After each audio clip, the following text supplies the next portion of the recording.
Hello, my name is Brian Monroe, and I am a consultant with Mobile Solutions Canada. And I'm going to be doing a brief presentation on Speakeasy and the redefining of voice enablement. The agenda for today is I'm going to give a brief company overview for both my company and Wavelink, who is the provider of the Speakeasy solution. I am going to discuss why voice is gaining in popularity within the supply chain or the warehouse environment, why it has changed, what has changed in the voice arena, and a little bit on the differences between Speakeasy and legacy voice applications. So a little bit about Wavelink. Wavelink was founded around about 25, 26 years ago. They are based out of Salt Lake City, Utah, and they have offices in Europe and Asia and Australia, South America, all through North America. So they are truly a global organization. They are recognized primarily for mobility market solutions like application streaming, that being telnet client applications, industrial browsers, device management solutions, and voice enablement, which we will be talking about today. They have roughly about 20,000 customers around the world, and about 12 million devices around the world are currently running some kind of Wavelink product, be it Wavelink Studio, which is another application they have, or their telnet client, which is preloaded and pre-licensed on many different devices. In fact, there are about 15 different device manufacturers that either resell or preload and pre-license Wavelink software on their devices today. So that's a bit about Wavelink. About my company, Mobile Solutions Canada. We're a relatively new company. We've been around since the beginning of 2016. We are basically a group of consultants with about 70 years worth of experience in the automated data capture environment. We're based out of Hamilton, Ontario, and our experience is quite vast within the barcoding world, mobile devices, wireless infrastructure, applications associated with those types of devices, also both consumer and rugged, smartphones and smart technology devices, very strong skills when it comes to supply chain management and warehouse management solutions, and the ability to deploy existing bolt-on applications or custom offerings within our customer base. So, just kind of a quick question: why is voice gaining popularity in the warehouse? Why is it becoming popular? Well, some of the benefits to implementing voice are that there is the potential to increase productivity, and I'm going to talk specifically around picking because picking is the most labor-intensive and scan-intensive environments with traditional RF picking, or RF transactions, and so the ability to improve productivity as much as 35%, I'd say that we can increase that number. It really depends on your environment, your standard operating procedures, and your WMS solution, how much we can increase productivity. But it can be even up as high as 50%. I've seen that before, but it's not common. Being able to improve accuracy is also very important, and when you have processes and users have to make business decisions during their process, it can impact their ability to be accurate. So there are ways of making a voice solution more accurate. Then there's the reduction in training times for people that join the organization, either replacing existing employees or bringing on employees for seasonal work as well. Being able to get them up and running in a short period of time is important. And then also ensuring that when a user does his job, that he is as safe as possible. And so being able to provide a process for the user to do their job where they can focus on what they're doing and where they're going, and therefore have less accidents in their workspace. Some of the arguments around why people have shied away from voice applications in general have been what you're seeing here. They tend to be very expensive, sometimes in the area of several $100,000 to implement even a small voice solution. Typically, you're using proprietary hardware, proprietary terminals that are only capable of supporting voice transactions and don't give you a lot of the options that other mobile devices would give you. You typically require middleware solutions in order to bolt onto your existing application. The amount of time to deploy these systems is typically lengthy. I pass voice dedicated servers, which is also a need. And anytime you make a change to your existing WMS solution, then you require whoever is integrating your system to typically come in and make modifications to account for those changes. And then there's the requirement of extensive training in order to support these solutions. So what has changed? What has changed within the voice arena that has made it more popular for people to implement voice solutions? Well, when we're talking about Speakeasy, we're not talking about a legacy voice application. We're talking about something we call voice enablement. And what voice enablement does that's different, well, I'll get into in more detail as we go through this presentation. But first and foremost, Speakeasy is not a legacy voice application. It's much easier to implement. It's far less expensive to deploy, and it's basically taking your application and wrapping voice around it as opposed to bolting on a solution to talk to your existing WMS and updating tables. People tend to think that if it's easier to implement, then it would be able to support less functionality, and I can assure you that is not the case. Speakeasy is completely full-featured, giving you the ability to perform whatever tasks your solution performs today. We're basically taking your application and just voice enabling it, and being able to leverage that your current applications.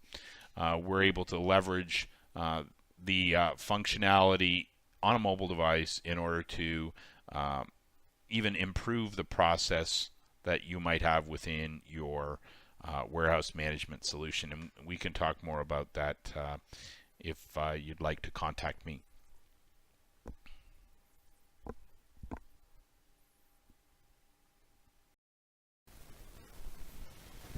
So when we talk about voice enablement, we're talking about basically providing voice for really any application. And to define application, what I mean is, so you have a warehouse management solution or an inventory management solution or some solution that you want to add voice to. So what we're doing is wrapping voice around your solution. So whatever that application is, we're going to add voice to it. Now, in order for it to be compliant with a Speakeasy voice enablement environment, it does have to fit a couple of possible scenarios. And that is that in your traditional RF environment, the devices that you're using have to be communicating in one of two possible ways. One is through either a terminal emulator, which is a green screen environment, character-based space. That's typically how you communicate with Linux hosts and many different solutions, AS400s, IBM environments, typically character-based applications. Or an industrial browser-based environment where you're using a browser in order to drive your application. The other scenario would be typically that you have a thick application running, which is basically software that's installed on the device that is very specific to your WMS provider, and we're not able to voice enable that product today. So you need to be running terminal emulation or an industrial browser. You must have the application that you want to wrap voice around. So the WMS application, for instance, be it picking or cycle counting or inventory or receiving or whatever solution that you would like to add voice to. And in a lot of cases, we can use the existing hardware that you have, depending on if it supports voice, and if the equipment isn't too old, so the appropriate operating systems, memory, processor, that kind of thing. And we can get into those details personally if you wanted to reach out. So we're going to talk about the differences between Speakeasy voice enablement and legacy voice applications or traditional voice. So we're going to take a traditional voice implementation. We'll show you how that's done.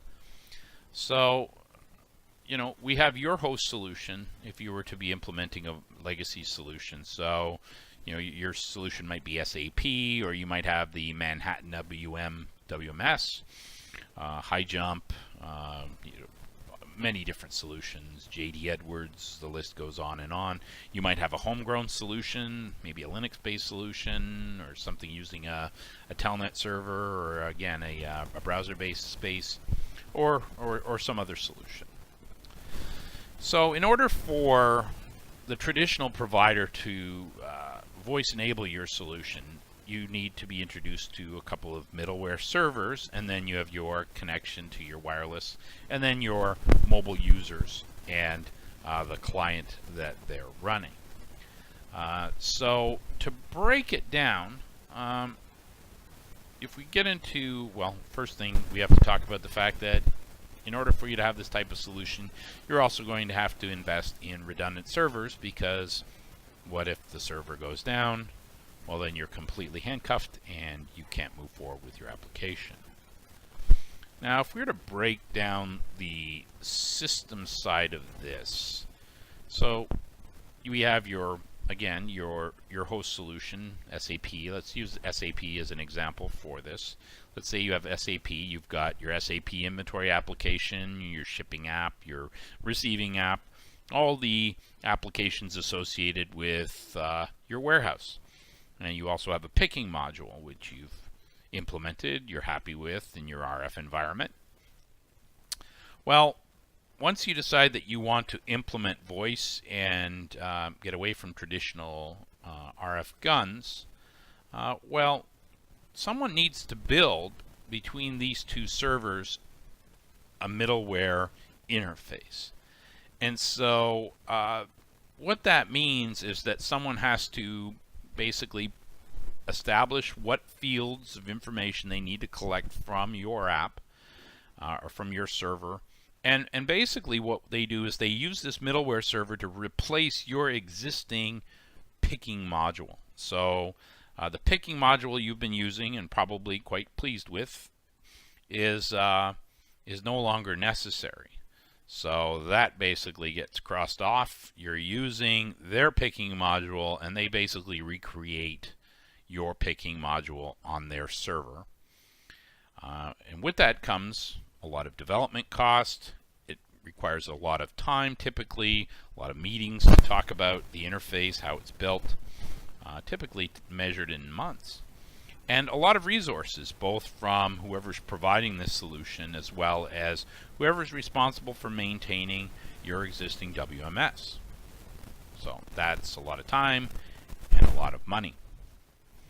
On top of that, you have a voice server, and the voice server communicates with the user and the middleware server in order to drive the process. So if we're talking about picking, the voice server is interpreting the messages being sent from the middleware server to the handhelds or to the headset device, sent to the user, sends him instructions, he makes responses.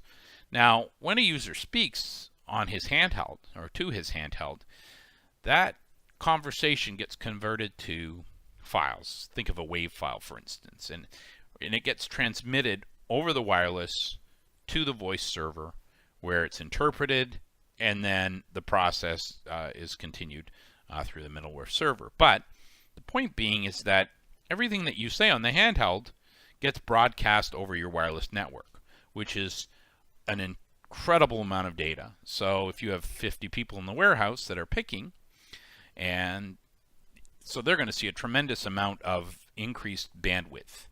so it might slow people down. In fact, your voice provider might say, based on what they see that you have in the warehouse today, that you need to upgrade your existing wireless infrastructure, which is, again, more cost. Now, the other thing is that these mobile devices, also very expensive devices, tend to be single mode devices. They can only do voice. Some of them don't support scanning. They don't typically have keyboards or displays. So if this device goes down for whatever reason, or voice goes down for whatever reason, you're kind of handcuffed and you can't do much. So it doesn't really allow for you to be very selective on how you process data. So if you wanted to scan a barcode, you're out of luck, for instance. If you need to speak a value, you might have to speak a 12-digit number, a 16-digit number, for instance, etc. Now if you compare that, well, again, looking at the host solution, if you break it down, middleware servers, redundant servers, expensive handhelds, upgraded Wi-Fi, what it comes down to is a lot of time and money. It's too complicated and it's too expensive. When you compare it to the Speakeasy solution, for instance, the infrastructure for that is you have your existing host system. Again, SAP, Manhattan, whatever it is. You've got your picking application, your picking module, and you've got your wireless infrastructure, and you have your devices. Your mobile devices, very much possibly the devices that you're using today. So you have your existing application. Your application doesn't change. So we're basically wrapping voice around your existing application, either in a browser space or in a terminal emulation space. So when you use Speakeasy as a solution, there are no server-side modifications. Your app is your app. There are no voice servers or middleware applications or any need to do any kind of backups on that kind of thing. There's no profile training. It's completely non-disruptive, meaning you don't have to have test environments and start up your servers and shut them down in order to implement or test the solution. Supports up to 28 different languages. It's multimodal, meaning you can scan barcodes where you want to scan barcodes if you want that to be part of your process. You can use keyboards to key passwords, for instance. You can use voice where you want to, and if you had RFID, you could use that too. And you can deploy these solutions in 30 days. If you have any questions or you'd like to see a live demo or you'd be interested in a limited pilot, contact me at brian.monroe@mobilesolutionscanada.com or sales@mobilesolutions.com. Thank you for your time and have a great day.